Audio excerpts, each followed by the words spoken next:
Hi, I'm Indra, and I'd like to welcome you to the Messy Middle Matters, where my friends and I explore all the twists, turns, and challenges that arise in the messy middle of work. Hey, Ashley. We're back. We're back. So today we're going to be diving into a big topic that's both near and dear to my friend Ashley's and my heart, which is breaking out of corporate America. It's the mental, emotional, financial, spiritual, all the shifts that happen when you're thinking about that. And welcome back. I don't know if everyone will have heard the last episode. If you want to do a quick intro of who you are. Yes. Hi, everyone. I am Ashley. I was previously in corporate for 10 years before saying enough. And I, well, as you'll hear, decided to leave in May of 2023. Simultaneously was getting my NYU at MBA and graduated literally 2 weeks after resigning. So that was always super fun. But now I am founder of a company called Startup Baddie, where it's all things product, community, and content with myself, early stage founders, and medium-sized companies. And then when I'm not doing Startup Baddie, I am working in F3, a future of work community. F3 stands for founders, funders, and fractional. So we do events about education of the fractional talent model, but also just bringing everyone together and jamming on different business topics. And all the links will be in the show notes. So make sure that you can find Ashley if you want to. So, before we dig in, I think there's some stuff that we should talk about around the corporate system. Yeah. It's like corporate / capitalist. Like when people think corporate, they think of like enterprises. But like my shortcut for corporate is like anybody who's offering you a paycheck. It could be a startup. It could be anything. Because it's the system that we live in here in the US, in Canada, beyond. I know we got a whole bunch of listeners up north. Shout out to them. Hey. The incentives and hierarchies that shape behavior and there's lots of things to unpack there. But like for me,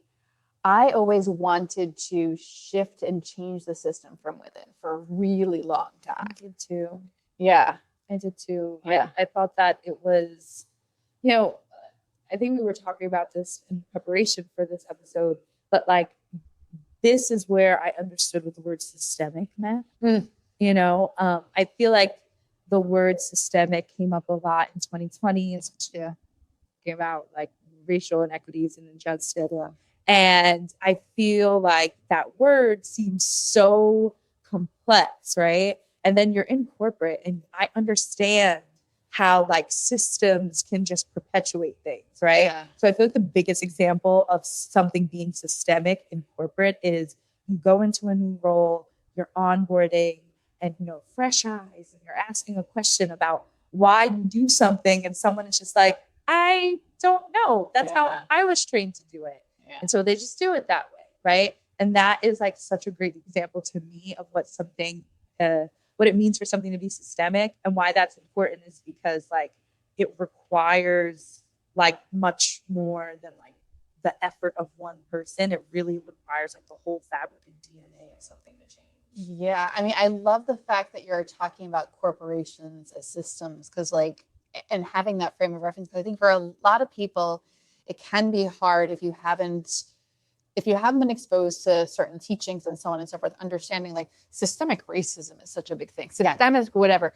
But like when you're talking about an organization, and like I like to think about corporations, like the earliest hires, I would say the third hire. I used to have it higher than that, but like the third hire in my mind, if everybody in that cohort, the first 3 hires, looks, thinks, acts a certain way, whether it's went to the same school, it doesn't have to always be gender, doesn't have to always be race, but it becomes like they all tend to think the same way. Yes. And then the way that they think tends to become the norm. And then the people, as they join, they adopt those behaviors, habits, whatever it might be, turns of phrase to be their own. And that's how the system grows. It starts right there at the very, very beginning. And when I realized that's when it started and how entrenched certain things are into the cultures of organizations, that's when I was like, oh, this is what I can change. This is what I can't change. This is why I can change it. This is why I can't change it. It was just really, it was an aha moment for me. Yeah, entrenched is probably like the best word. It just is so, yeah, it's so in there and stuck. And you don't think about it. Like, and to be clear, like these things don't necessarily have to be bad. They're just ingrained. Yes. Right? They're just part of that DNA. And, you know, and when you understand that, like, and you understand what you can change and what you can't change from the inside and what you might be able to change from the outside, because corporations can, large ones. I was part of a company. They always said, we don't want to be on the crest of the wave. We don't want to be the bleeding edge. We don't want to be the crest. We want to be right behind the crest of the wave, right? Once it's like vetted just enough, right? And the crest of the wave and that bleeding edge of ideas and those nascent things off that corporations emulate or stable organizations emulate usually come from the outside. So yeah, no, that I agree with that. That's the crest of the wave. Yeah, at least that's honest. They were honest. I love, You know. Can I tell you, it was so refreshing. Yeah. Okay, that's refreshing. I was about to say, like, I don't think I hear of companies actually being that honest. Oh, they were. About where they want to go and how they see themselves, like fitting into the bigger picture of their industry, which is also just like my issue with corporate. Yeah, and it helped everyone. I mean, it helped everyone ground themselves in what was possible. Yeah, and how far they would want to stretch in that particular moment, in that particular climate. What would be acceptable? What would be digestible, rather? What wouldn't? makes sense. But anyway, so that's a little bit about that, you know. But let's talk a little bit about like you getting into that moment when you made the leap to go from inside to the outside, like all the things that were going on for you. Yeah. Okay. Let's talk about. I'll address that, but also give a little context about like what led up to that moment. Or what it was like. So there was just a lot happening at once, and really, let's call it like it was probably like a multi-year stretch, right? Sure. So I joined my last company during COVID, like November 2020. And so I had joined everything from home. And during COVID, I was going through my own metamorphosis where like it was really starting to click to me that there was another way to live than to get into the office as early as possible and leave a little late, grind. And I was seeing all these other things. Like I was able to get my laundry done, you know, during the week, not reserve it for weekend activity, in the same with grocery shopping. These sound so little, but like they are things that take time throughout your day. And to have to stack it all on the weekend and not really have that time to rest and recover, it was really starting to open my eyes. And, oh, wait, there's another way to live. Yeah. And so important to know, I got promoted during the pandemic. So I got promoted without ever stepping into that office. Into an office. And then all of a sudden, as many big companies, they started to do this, what they would call, I hate acronyms. This acronym will forever always give me PTSD. But they called it RTTO, Return to the, right? RTO was for us. It was only all the companies I was at was one T. Same. Well, they were calling it RTTO, and then they dropped the T because I think all their friends only had one T. Clearly, and so then there was this RTO push, and in my mind, I could not conceptualize how you were forcing me and my team back in the office when I had launched a major product from home. I had got promoted from home, all the things that they talk about. And I get it. Like everyone's different. So maybe some people have to be in the office a bit more. That's what they feel like kind of sets them up for success, right? But for me, it just felt like I achieved all this and I didn't step into an office. Why are you now like forcing me back? And it doesn't feel like it's in good faith, right? It really didn't feel like it was in good faith. And then the firm I was at, they were tracking us. So like they would run reports and I would get call from the MD. why isn't so-and-so on your team in? And I had to Keep hard tracking in the whole 9 yards. And I think some companies are tracking in, some companies are tracking in and out. Yes. If you weren't in and out over a certain, like if your hours literally in the office weren't over a certain number of hours, it didn't count as a day in the office. Yes. Yeah. It was just like a lot of things. And I was like, this is becoming too much. And so everything was kind of closing in on me. That project that I mentioned that I launched from home, the goalposts on that kept moving in order to get it to the wider audience, right? And the goalposts on that kept moving. You know, I was in school. I just like kept increasingly, it didn't matter how much I tried to give in terms of shaping strategy, managing up, down, and around. It just wasn't changing. And it didn't matter how much I talked about it with senior leadership. It didn't matter how many solutions I brought. Yeah. Like they would buy into it and then pivot hard. It happened every time. Yeah. And so it got to the point where at my peak, I would come into work, I would stare at the computer, and like I would so badly want to do work, but I couldn't. Like physically, it was just hard. And then like it's never good when you start crying before work, like feeling sick. Like I would feel physically sick about the fact that I had to go in. Yeah. And so, I had a therapist at the time. I was talking through with her. And there was just one point where I was like, something has to change. Yeah. It was a Sunday. I was like, something has to change. I can't do this anymore. I sat down, located where all my money was, totaled that up, canceled some very obvious subscriptions, called my parents and was like, hey, I can't do this anymore. Yeah. And I was just like crying so hard, and they backed my decision, and I was like, I'm quitting tomorrow. Yeah. And I walked in on Monday, May 1st. But yeah, I think I'm sure that a lot of the pieces of what you're talking about are so resonant, right? And I think that one of the things I want to touch on is the preparedness of it, right? Because it's not I always say whenever I've left a job and I haven't had something like literally lined up, like sometimes literally I get the offer the next day after, whatever it might be. But whenever I've left, people say to me how brave it is. I'm like, okay, first and foremost, it is I recognize the privilege I have, sure, right? Because I have the savings, I have the this, I have the that. Not everyone has that. And the other thing is I don't always think of it as brave. I think of it as saving myself. Yeah, it's so interesting you bring up the word of brave specifically, because as everyone will come to know, Threads is one of my favorite. You love a Threads platform. I love Threads. Like I try to spend a good amount of time on Threads. But someone mentioned this where they, where they mentioned the word business owner, and someone responded, "Oh, you're so brave to have done that." And like basically the person's response was like, "No, this was just like what I needed to do. Yeah. Like there was no other option." Yeah. And I think that to hear something like that could probably sound like, "What do you mean there was no other option?" But truly, there was no other option. It was either continue to deteriorate mentally, physically, and emotionally, or leave. Those were the two options. And I chose myself. I chose to leave.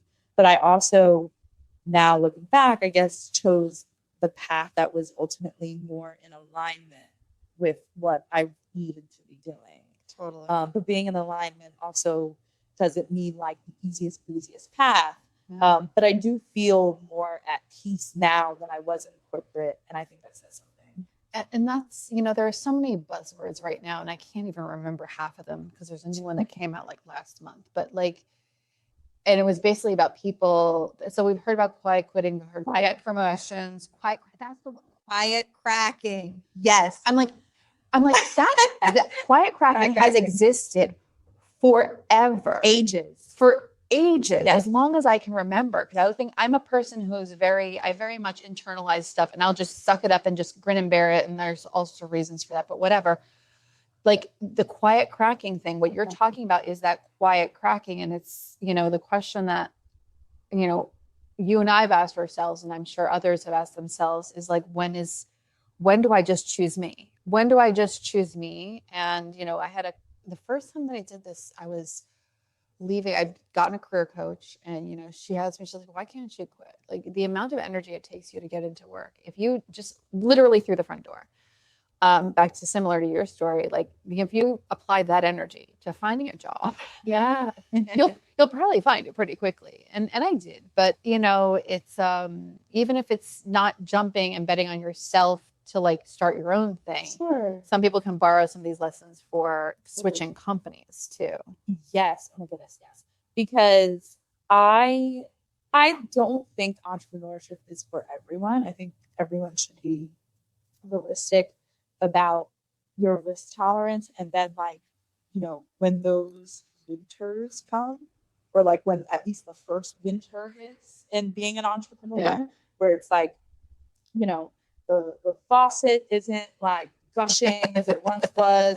It's kind of Barely dripping. Yeah, it's coming to a slow drip, and you really gotta ask yourself all those things, right? So yes, I think that even if it is just anyone needing the courage to like take the leap to whatever that next thing looks like, for me, it was not being told what to do by anyone anymore. But for for someone else, it might be just another corporate job or just another institution in general. It's just more in alignment with values and lifestyle and all that stuff. Yeah, but I think that the entrepreneur journey, like, or starting your own thing, whatever it might be, there's a lot of you don't realize the infrastructure that's in place from corporate that you take advantage of. Like, we can start with like the simple things like health insurance. We can talk about there are just some things that are there, but there's a whole lot of other things like that you just that come to you when you take that leap out of corporate life. And I mean, talk a little bit more about that. I've got my thoughts on it, but just so like you said, I think there's the obvious, right? Health insurance, any savings for retirement, stuff like that. But I also think it's understanding what you're going to charge, right? Like, charging is huge. What I had done when I first left was like, okay, well, I'll take my corporate salary and I'll like make it hourly, and that's my rate. And then it's just like, no, it's not going to pay the bills. It's not gonna do what it needs to do, because at least I live in New Jersey.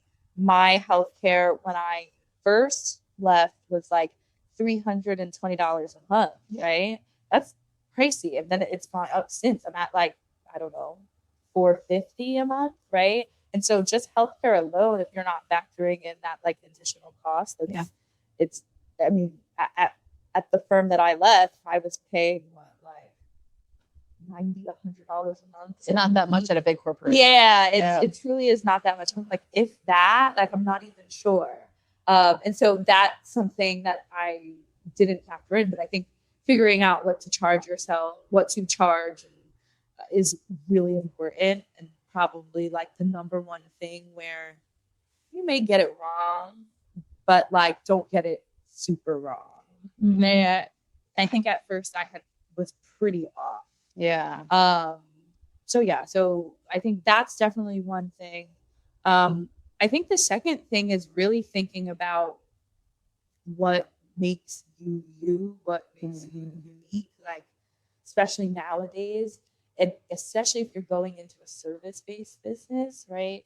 There are plenty of people that are saying that they could do what you do. Yeah. So, like, for me, it's product. There are plenty of other product fractional advisor, consultant people. Yeah. And so it's really going to be helpful to people that are seeking services. If you open something service-based, is like, okay, what makes you? But beyond service-based, even if you decide that you want to open a cafe, right, or do something else, it's like understanding your story and what makes you unique and your unique point of view, and being able to communicate that is really important. If you don't know what makes you unique or your unique point of view, you have to take a beat, because it won't, unless you have like connections, a warm network ready to welcome you and your new idea. It is going to be really hard to sell yourself as like another generic insert XYZ thing here. Yeah, no, totally. And the last episode that Ashley was on was around her rebrand. So if you want to check out some thoughts on that, but what it's making me think about also is like the shift of identity. Yeah. Right. Because like for so many people, like if we think about like I work for Target, I work for IBM, I work for JPM, I work for Apple. I mean, and then that like is some sort of shorthand for your status or shorthand for what you do and shorthand for an elevation of your status by extension of that brand. Yes. When it's you on your own, it's you need to have, you know, I think there's stuff that you need to have within you, but you need to have your network, and you're really good at building your network of people and finding your tribe, so to speak. Yes. Yeah. It's, oh my gosh. +1 identity, +1 a network. The identity thing was much harder for me than I thought. And yes, there is this, especially when you go to industry events, right? It's very. Who are you? Who do you work for? You're like, I work for blah, blah, blah. Startup Patty. So no, it's like, it's very true though, that like the identity thing is hard. And it just, you know, we're listing a lot of things, but I think it's important for everyone to know. The landscape, it's a full tapestry of things. It can feel overwhelming. And honest to God, it is overwhelming. It is overwhelming. Yes. But the benefits are there too. So like the benefits are there. Yeah. The benefits are there. But overcoming that identity complex is going to be important. Yeah. Right. And then what was the other thing you mentioned after identity? Identity, it's defining yourself, finding your community, finding your network. The network. So the network is something so key. So for me, I knew that I wanted to pivot into startups, but my network, it was corporate, right? Yeah. So yes, people in corporate can also be connected to the startup space, but it wasn't immediately serving the needs that what I needed at the moment. Yeah. And so for me, it was really understanding like, okay, where can I go to talk to the people, one, that I want to serve, right? Sure. And then two, people just like me. So it's almost like you have to inject yourself into different communities where it's like one, to support, to fill your cup so others service-based business owners. And then two, it's like being in community with the people you want to serve, but in a way that's not super salesy because no one wants to be sold to. Yeah, it's making me think. My friend Kaylee says she likes to learn from people who are just one step ahead of her, 2 steps ahead of her. Yeah. Because I think that, you know, when you're on that entrepreneur journey, or you're on some sort of journey where you're trying to do something that's novel to you, you'll see. I'll choose Apple again. Why? Because they've been announcing all sorts of stuff recently. But like, you know, Apple, and like they do it this way, and I'm like, I'm not hiring Duarte to do my keynote speeches on a platform. Like, let's calm down. Let's find the person who's either with me in lockstep and we're figuring it out together, or somebody who's like just a little bit ahead of me. So I'm like, oh, okay, that's what success looks like at that step, 2 steps ahead of me. Oh, yeah, it's really true. And I do wonder why. I hope that we're more in a day and age where just like we're sitting here and documenting where we are in a messy middle, right, Matt? That more founders do that, because I think sometimes when you get to where you want to be, right, there's a tendency to really either revisionist history a little. Like, we just grabbed a door and we stuck it in a garage. Yeah. And like suddenly we're the biggest tech company in Big Five. Yay. That's exactly it, you know. Hero's journey. We never suffered. Hero's journey, right?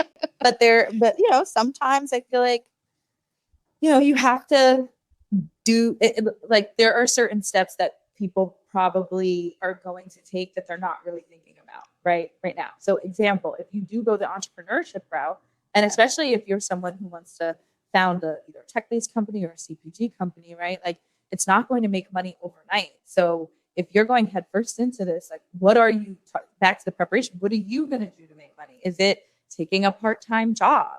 Is it taking a part-time job in service-based area, right? Is it part-time consulting in your niche, right? It's interesting. I'm now starting to see more of a dialogue of founders 1 or 2 steps ahead of me, right? Being like, yeah, I had like a ton of debt, you know, and that's how I got through and financed myself. Or yeah, I saw one guy on TikTok be like, I'm taking a bartending shift because like I want to build my dreams, but I also need money to make it happen. And there's just nothing wrong with that. No, I heard somebody say, and I wish I could give her credit because I don't remember where I saw this, but this woman, she said, revenue is a lagging indicator.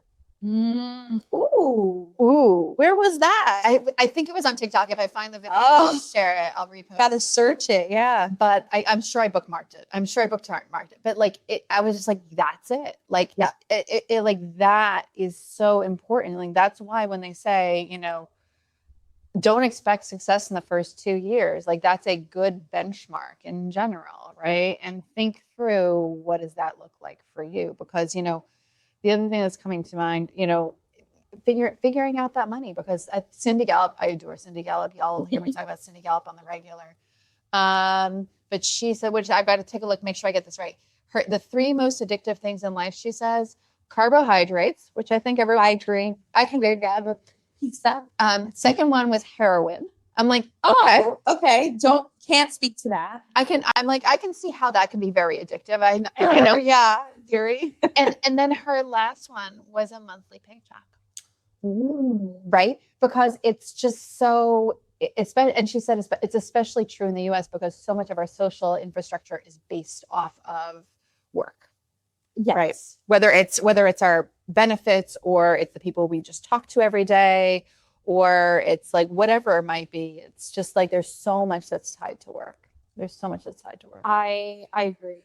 Ooh, please. I need that. I need that video. I'll send you it all. I'll send you the YouTube video, and I'll add that one into the show notes too for everyone. Because Cindy Gallup, I adore her. I could talk about her for days, but you know, it's the other thing is like we've talked about a lot of the challenges, like that the headwinds that you will face. Let's not say not might, it's will. It's will. It's a question of which one's when. But you know, I think it's okay to leap before you're ready, because I don't know if you're ever going to be ready. Yeah. I don't know what like being certain about taking such a big leap looks like. Especially for me, it was very much so. Like I said, it all came to a head. Yeah. Right. And so it came to a head, and I did not plan. Like when I thought about how I was going to move into entrepreneurship, it was beautiful. It was beautiful and smooth. And, you know, I had thought about it. I had made a plan, and I was executing on the plan, and I had pivoted from, people pivot. I worked my corporate job as long as I could, and then the business was off the ground. And I'm telling you, it's probably not going to happen that way. It did for me. I felt like a bubble. I was like, oh my God, I got to go. And made that decision to go. But you know, you're right. You're never really ready to take the leap.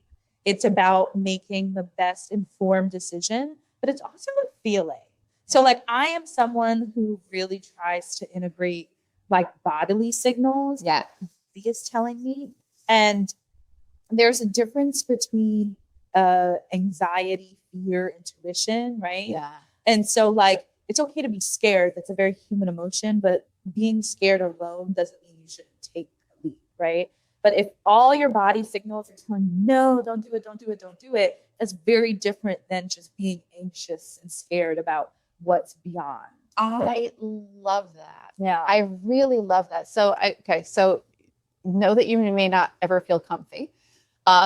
Check in with yourself to see how comfortable you are. Yeah. That's a real, like, truly, like, what is my body telling me? What is my body telling me? And we talked about this in a different episode. Yeah. Like, you got to talk to yourself. You got to get to know yourself, your signals, because I don't just think my way into a decision. I feel my way into it too. Like the two have to meet in order for me to be like, okay, yes, it's a good decision. Especially if you don't have a partner.